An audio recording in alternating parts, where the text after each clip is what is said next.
రాజుకి నట భంగిమవో, ధీంతన తోంతన శంకరునికి సంకీర్తనవో.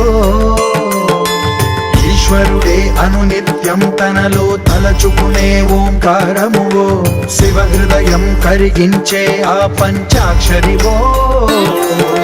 నీ మదిలో మహాదేవుడినే కొలువుంకగా కైలాసమువో, అతని పాదము చందన